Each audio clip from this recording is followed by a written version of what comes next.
So recently Intel has been pushing microcode improvements for their latest Arrow Lake Core Ultra CPUs, the most recent of which came out about a month ago and claims to improve performance on average by 18% in gaming. Intel also claims a whole host of other improvements like single threading performance and also memory latency improvements, but it's kind of insane how they're having to improve their latest CPUs with microcode after just having issues with both their 13th and 14th gen CPUs. But in today's video, we want to see if this actually has any impact on gaming performance or if Intel's just flat out lying about any of these improvements. We're going to compare the launch BIOS or microcode versus the latest microcode on both the 245 and 285K, and testing is going to be done on Asus's Z890P Wi-Fi, and we're using 6400 megatransfers RAM on both the CPUs. So starting us off in a really CPU intensive game, which is Age of Mythology retold, and we see right off the bat it's a bit of a lackluster improvement in terms of performance. The 245K only gaining around 2 extra frames, and the 285K being a little bit more noticeable at around 6 extra frames, or about a 6% improvement. The 245K actually falls behind the lower power and lower L2 cache equipped last gen 13500, even on the latest BIOS, so that's not really impressive at all. But the 285K did go from losing to eclipsing the 9600X, especially in lows, but it still loses dramatically to the 9800X 3D. And at 720p,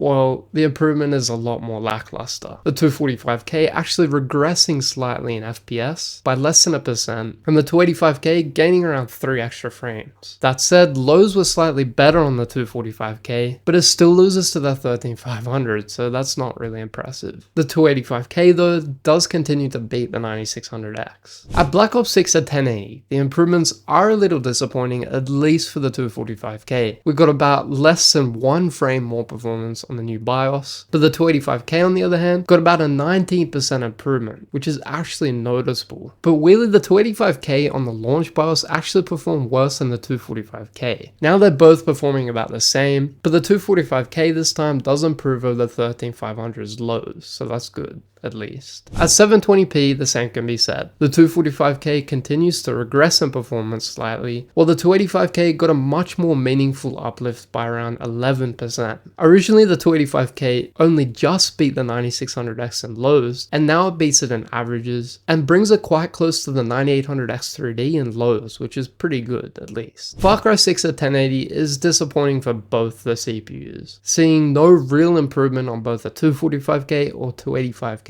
Even a slight decrease in both of them. And the 9800X 3D just takes the cake overall here. At 720 it's even more disappointing. We lost around 4 frames on the 245K, while losing around 1 frame on the 285K. So overall, similar to 1080, it's a slight regression in terms of performance, even in 1% lows. Shadow of the Tomb Raider at 1080p also shows a regression, with the 245K almost losing by 2 frames and the 285K losing by around 1 frame. So we're continually seeing regressions in performance here, which is not good in any stretch of the imagination. Although weirdly at 720p, the tables literally turn. As on the 245K, we got about a 15% uplift, which is really solid, and the 285K saw about an 11 frame uplift in performance. So this time we're seeing favorable uplifts on the 245K, especially in lows, but we're still losing to the 9600X. And overall the 9800X 3D, well, that completely dominates here. F1 at 1080p shows the 245K once again regressing in performance by around 1 frame, but the 245K got about a 1 frame uplift, which is pretty weird. The 285K is still unable to match the 9800X 3D,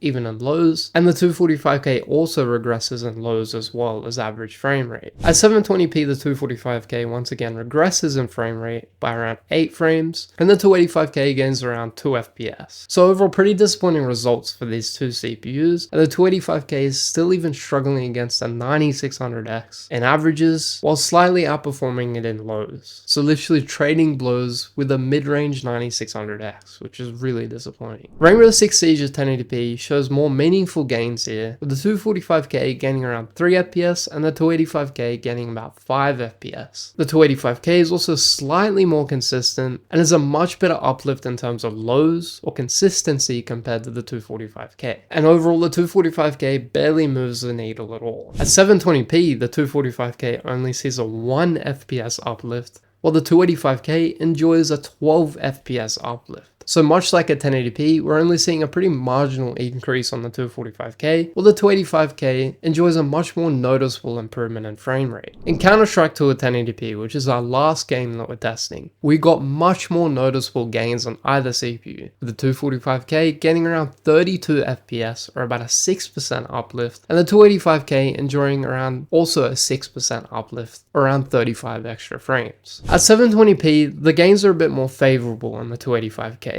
with the 245K only gaining around 19 extra frames, while the 285K gets around 36 extra frames with the new BIOS. But unlike 1080p, the 285K even on the latest BIOS loses to the 9600X, but this time slightly outpaces it in lows by a couple of frames. The 9800X3D of course is just worlds ahead though. Looking at averages for 1080p, we see that overall the 245K only gained by around 2% or about 5 extra frames, while the 285K got around 4% more performance or about 12 extra frames. And this allows the 285K to slightly outperform the 9600X, but it's not really anything to write home about. At 720p, the 245K is fledgling a little bit, with only 3 extra frames or less than a percent change in FPS. The 285K on the other hand saw about a 30.4% uplift or 13 extra frames. Now this time we're going to assess the performance per dollar and performance per watt to see if there's any meaningful change in terms of these metrics, whether or not you get extra value or extra efficiency when updating the BIOS. So overall, the 245K's value barely improves. It's about a 1% improvement in price to performance, with the 285K enjoying a much more noticeable gain in value by around 3.5%. But either way, either of them failed to move the needle at all in terms of price to performance, at least in gaming. Performance per watt also barely changes. The 245K only gains less than a percent in efficiency, and the 285K gains around 3% efficiency. So the 9800X3D will still consume way less and perform way better than the 285K, even on the latest microcode, and even the 9600X is still marginally better than the 245K in terms of efficiency. Now, of course, gaming is not the only thing you're going to be doing on CPUs. There's also productivity, stuff like Blender, video editing, content creation. So we're going to be covering that with the productivity performance benchmarks to see if there's any improvement or regression in terms of performance on these two CPUs. In Premiere and Photoshop performance, on the 285K, the performance barely budges, only gaining around 10 points in Premiere and around 19 points in Photoshop, so overall a negligible improvement. The 245K on the other hand gained about 16 points in Premiere and actually lost 40 points in Photoshop, meaning a slight regression in performance. The 285K of course still outperforms the 9800X3D in Premiere Pro, but it trails in Photoshop despite Intel actually claiming an improvement in single threading performance, which is important because Photoshop is lightly threaded. In terms of multi-threading performance in 7-zip and Blender, performance on either of these CPUs is pretty much the same on both when comparing the new microcode. The 285K is obviously going to destroy the 9800X3D, there's no surprise there, and same can be said with the 245K versus the 9600X, and performance remains consistent overall, which is a good thing. So it's good that Intel isn't sacrificing performance elsewhere to get a slight uptick in gaming performance, which is a good thing. So overall, Intel's new microcode updates haven't really made a dent in terms of their performance, especially in gaming. It really leaves AMD as a stronger choice in most cases, and yes, even in productivity. Until Intel fixes their issues related to this platform, I just really cannot recommend either of these CPUs or the LGA 1851 socket as a whole. That said, the Z890 platform does show promise. The Z890P Wi-Fi is a really impressive motherboard, with improvements made to the power stages, enhanced memory, Wi-Fi 7, and also integrated Thunderbolt 4 and PCIe 5.0 slots. But anyways guys, that's all for today. Make sure to like this video,